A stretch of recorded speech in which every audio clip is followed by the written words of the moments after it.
This is my 2001 Honda Prelude Type SH. It's got approximately 207,000 miles on it. Used to be stock, now it's got a pretty PLM tri-Y header on it. Also has this AEM intake that was on there when I bought the car. It's running 93 octane. We're going to see just how much power those headers make. If you've seen my previous video, you'll remember that the last time we left my Prelude, it was making 181 horsepower to the wheels with just an S300 and a mild tune. Since then, a few things have changed on the dyno. We're no longer using Dynocom's Quantum software and have switched over to yourdyno.com software and electronics. So before we dive into the install, we're going to establish a new baseline on the Your Dyno setup to make sure we're truly comparing apples to apples.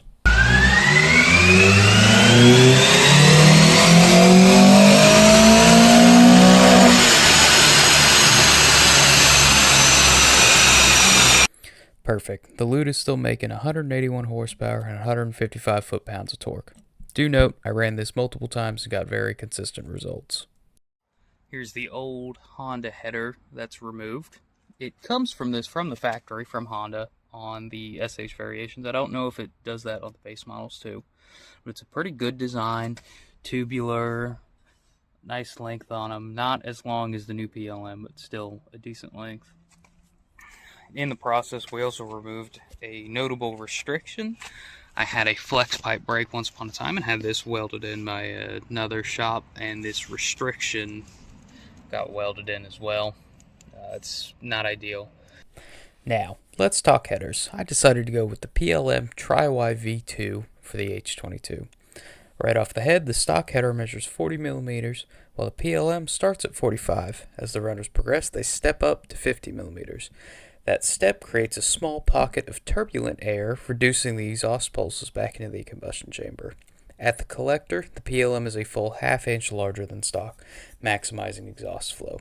PLM design also positions the first bend farther away from the head, allowing exhaust gases to build velocity before changing direction. Since airflow resists abrupt turns, fewer and smoother bends results in greater efficiency.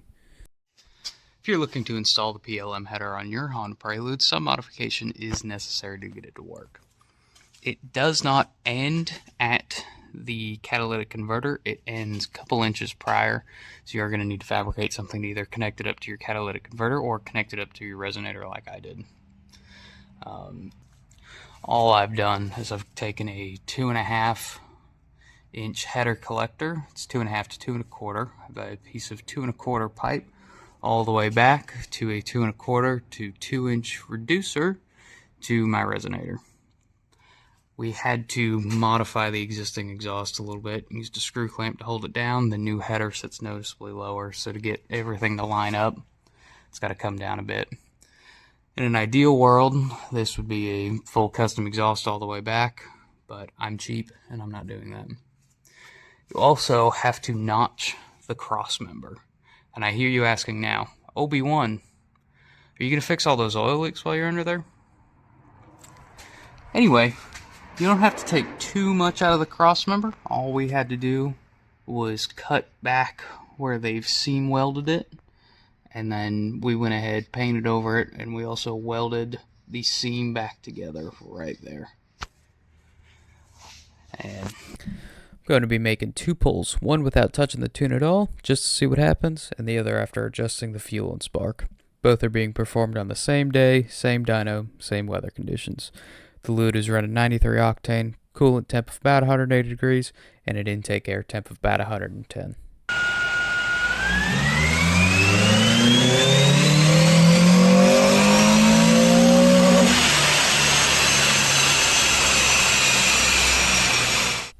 Without touching the map, it made 201 horsepower and 166 foot-pounds of torque, which works out to about a 10% gain at the wheels.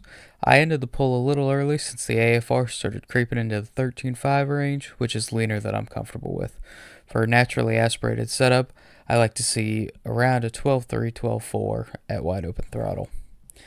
The map has been adjusted to correct the lean condition with a roughly 20% increase in fueling across the board and an additional 3 degrees of ignition timing. The engine is still running on 93 octane with coolant temperatures around 180 degrees and an intake air temperature of near 110. Let's see what it does.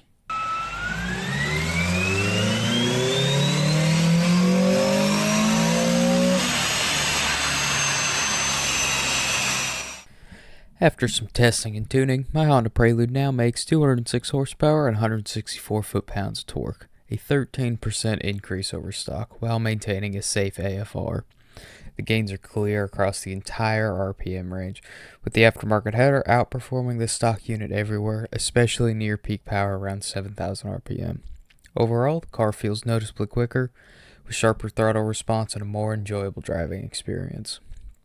Now, I'll admit, I held back on showing all 3 runs on the same graph for a reason. When you see the data, it's pretty surprising. Pink line is untuned, brown line is tuned, and blue is stock. Based on the results, this motor actually seems to prefer running leaner up top. While it's deeper into the 13s than I'm comfortable with, it undeniably makes more power at high RPM. Looking at the trend, if I had carried the untuned pull to redline, it likely would have touched 210.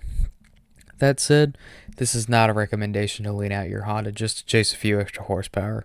I'm showing this purely as an interesting data point and in the interest of being transparent. For a street car, it's far better to make power safely and consistently than to chase the highest possible number. Big horsepower doesn't mean much if the engine can't survive repeated pulls. We all know every dyno is going to read slightly different, so I can't promise that your Prelude is going to make 206 horsepower. We also have no frame of reference. So here's a frame of reference. This is a good friend of mine's 2006 Acura RSX. It has the 2.4 liter engine out of an 05 TSX. The intake came from an 07 TSX and a 50-degree VTC gear and has been tuned to the nth.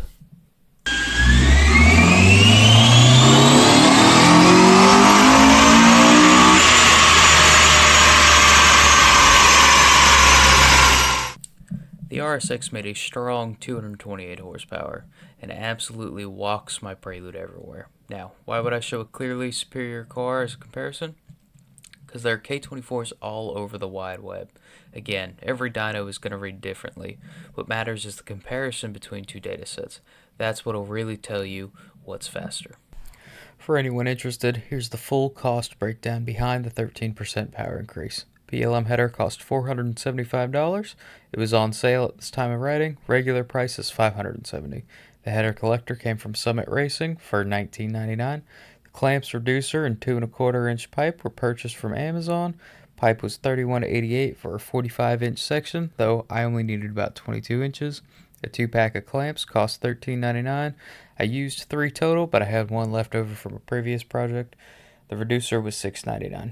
That brings the total to $574.85 before tax and shipping. A very respectable price for a 25 wheel horsepower gain. What about fuel economy? If you recall, post-tune, my Honda with mixed driving did about 24 miles to the gallon. Now, it's making a very pleasing 27 miles to the gallon. The way I see it, this header is basically paying for itself. Actually, I did the math. After 35,631 miles, the header will have paid for itself in the fuel savings. Now, how much was from the header and how much was from moving the restriction in my exhaust, I can't say. But as far as I'm concerned, if you need to justify this purchase to a significant other, this is the perfect way to do it. Now, should you put a header on your stock car? Short answer, yes. Long answer, yes. It's well worth it and will undoubtedly make the car feel better and sound better. What's the worst that could happen? It probably won't blow up.